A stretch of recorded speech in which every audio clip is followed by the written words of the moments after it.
کو دعوت دیتا ہے. تو جو آیات محکمات بالکل واضح ہوتی ہیں. انشاءاللہ اس تعلق سے آئیے چند باتیں اور جانیں کہ اہل حق اور اہل باطل کے درمیان جو فرق ہوتا ہے یہ بہت پہلے سے ہوتا آ رہا ہے. انشاءاللہ العزیز جتنی میری زندگی ہے ہر وقت تو میں یہ بات کرتا رہوں گا کہ اہل حق کی یہ شان ہے, اہل حق کی یہ پہچان ہے, وہی پہچان رہے گی. انشاءاللہ جو اہل حق ہوں گے, جو قرآن مجید کی تفسیر, ترجمہ اور اس کی تشریح بیان کرتے ہوں گے, احادیث مبارکہ کو لوگوں تک پہنچاتے ہوں گے, قیامت تک وہ لوگ رہیں گے تو وہ بالکل وہی علامتیں بیان کریں گے جو آج مجھ سے سن رہے ہیں, اس سے پہلے آپ سنتے آئے ہیں, جو قرآن مجید اور احادیث مبارکہ کی روشنی میں ہوتے ہیں. کیونکہ گمراہ جو ہوتے ہیں وہ اصل میں ان کی بنیاد متشابہ آیتیں ہوتی ہیں. اس کی شروعات کب ہوئی؟ اس کی شروعات ہوئی آپ صلی اللہ علیہ وسلم کے زمانے سے. آپ صلی اللہ علیہ وسلم کے زمانے سے اس کے تعلق سے آتا ہے کہ فَإِنَّ أَوَّلَ بِدْعَةٍ وَقَعَتْ فِي الْإِسْلَامِ فِتْنَةُ الْخَوَارِجِ. سب سے پہلے اسلام میں نئی باتیں ایجاد کرنا, نیا لاجک لگانا, نئی عقل لگانا رسول کے ہوتے ہوئے یہ خوارج نے کیا. خارجی لوگوں نے, اس کے تعلق سے آپ صلی اللہ علیہ وسلم نے اپنے زندگی میں ان کی علامتیں بتلائی تھی, ان کی طرف اشارہ کر کے بتلایا تھا. وَكَانَ مَبْدَؤُهُمْ بِسَبَبِ الدُّنْيَا حِينَ قَسَمَ رسول اللہ صلی اللہ علیہ وسلم. ان کا جو مقصد تھا مسلمانوں سے الگ ہونا اور نئی چیزیں ایجاد کرنا صرف دنیاوی غرض سے تھا. کیا ہے مقصد؟ کیا تھا ان کا؟ دنیا تھا. دنیا میں کچھ ملا تو خوش, دنیا میں کچھ نہیں ملا تو ناراضگی اور غصہ اور تفرقہ بازی. آج بھی گمراہ فرقوں کی یہی شان کہیے, یہی علامت کہیے. ان کو دنیاوی شان و شوکت ان کی چھنتی میں نظر آئے تو بوکھلا جاتے ہیں. آخرت بھلے تباہ برباد ہو, دنیاوی اعتبار سے ان کا نقصان نہیں ہونا. جو جاہ و جلال ہے وہ برابر عوام سے ملتے رہنا. کیا ہوا؟ نبی صلی اللہ علیہ وسلم جب حنین جنگ میں آپ صلی اللہ علیہ وسلم جب تقسیم کر رہے تھے فَكَأَنَّهُمْ رَأَوْا فِي عُقُولِهِمُ الْفَاسِدَةِ, تو بعض لوگوں نے اپنی فاسد عقائد سے, فاسد عقل سے آپ صلی اللہ علیہ وسلم کی تقسیم کو دیکھا. ہم تقسیم کر رہے تھے, ایک شخص آیا اور کہا اے محمد صلی اللہ علیہ وسلم عدل سے کام لیجیے. کیا کہا؟ کس کو کہہ رہا ہے؟ دو جہاں کے سردار امین کو. عدل سے کام لیجیے.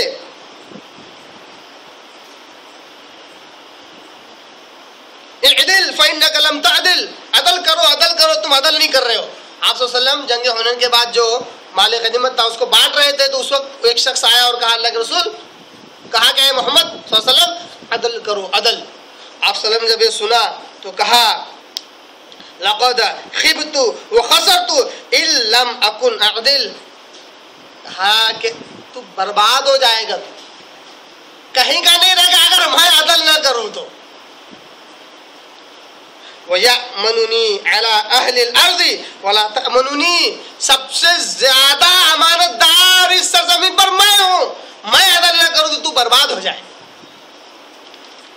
جب وہ شخص وہاں سے نکلا, گزرا, عمر بن خطاب رضی اللہ عنہ وہاں پر آئے اور آپ صلی اللہ علیہ وسلم سے اجازت چاہیے کہ اللہ کے رسول آپ مجھے اجازت دو کہ اس کا میں سر قلم کر دوں, اس کی میں گردن مار دوں کہ آپ کو کہتا ہے عدل کرو, انصاف کرو. آپ صلی اللہ علیہ وسلم نے جب سنا تو کہا کہ دعو, ارے چھوڑ دو اس کو. فإنه يخرج من ذئ هذا أي من جنسه قوم, چھوڑ دو اس کو, اس کی ہی قوم سے, اس کی جنس سے, اس کی اولاد سے قوم نکلنے والی ہے. تو اس کو آج مار دو گے تو آگے کے پیشنٹ بھی پوری نہیں ہوگی. مطلب یہ ہے کہ آپ اس کو چھوڑ دو, اللہ تبارک تعالیٰ اپنی تقدیر غالب کر کے رہے گا. اس کی جنس سے ایک قوم نکلے گی. يحقر احدكم صلاته مع صلاتهم, اگر تم ان کی نمازوں کو دیکھو گے تو اپنی نمازوں کو حقیر سمجھو گے. غور کرنے کا مقام ہے.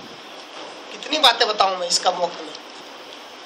کیا کہتے ہیں صلی اللہ علیہ وسلم, اگر تم ان کی نمازوں کو دیکھو گے تو اپنی نماز کو حقیر سمجھو گے. معنی کہ اتنے نمازی ہوں گے وہ, اتنے نمازی, ان کی نماز کی حالت کو, ان کے جبے اور گبے کو دیکھ کر صحابہ رضی اللہ تعالیٰ اپنے آپ کو حقیر سمجھیں گے. اللہ تو ہمارے سے آگے نکل گیا استغفراللہ. جبکہ قسم خدا کی نہ کبھی ایسے لوگ پیدا ہوئے نہ پیدا ہوں گے جو صحابہ سے کبھی آگے گئے ہو نہ آگے جائیں گے.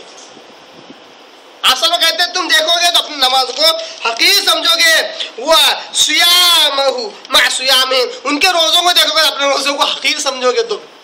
صحابہ کے روزے جبکہ اس کی کوئی تلنا ہی نہیں ہے، کوئی موازنہ ہی نہیں. آپ سلام کہتے ہیں ان کو اگر تم دیکھو تو ان کے روزوں کا اپنے روزوں کو حقیر سمجھو گے. وقراءتہ مع قراءتہم، ان کی قرآن کی تلاوت کو، ان کی قرآن خوانی کو دیکھو گے تو اپنی قرات کو تم حقیر سمجھو گے کہ ہم کو تو آتا ہی نہیں قرآن پڑھنا. ایسی قوم ہوگی جو بعد میں آئے گی. اس لیے حضرت عبداللہ ابن عباس رضی اللہ عنہ جب یہ خوارجیوں کا خروج ہوا تو یہ حضرت علی رضی اللہ عنہ کے دور میں ہوا، اور حضرت علی رضی اللہ عنہ کو قرآن میں کی 3 یا 4 آیتوں کی بنیاد پر کافر قرار دیتے تھے. کس کو؟ حالانکہ مسلمان اپنے آپ کا دعویٰ کرنے والے کٹر مسلمان، ان کے ایسا مسلمان کوئی تھا ہی نہیں ایسا. جیسا کہ علامت ہے ظاہر ہوئی، نماز روزہ جن چیزوں کا ذکر ہوا یہی ہے. اس لیے میں کہتا ہوں بار بار، نماز روزہ قرآن کی تلاوت امپورٹنٹ نہیں ہے، عقیدہ امپورٹنٹ ہے. خوارج کا یہی بگڑا ہوا تھا. کیا بگڑا ہوا تھا؟ عقیدہ بگڑا. تو حضرت عبداللہ ابن عباس کا مناظرہ طے ہوا ان لوگوں سے، ان خوارج سے. سفر کر کے جب ان کے ایریے میں پہنچے، ان کے علاقے میں، تو کہتے ہیں واللہ میں جب ان کے ایریے میں ان کی گلی میں جا رہا تھا تو ہر گھر سے قرآن کی تلاوت سن رہا تھا. کیا کر رہا تھا؟ ہر گھر سے قرآن کی تلاوت سن رہا تھا. ان کا لباس ٹخنوں کے اوپر تھا. ان کا لباس کیسا تھا؟ ٹخنے کے اوپر تھا. اتنے زیادہ متقی پرہیزگار بظاہر نظر آ رہے تھے. بہرحال بہت دیر تک گفتگو ہوئی.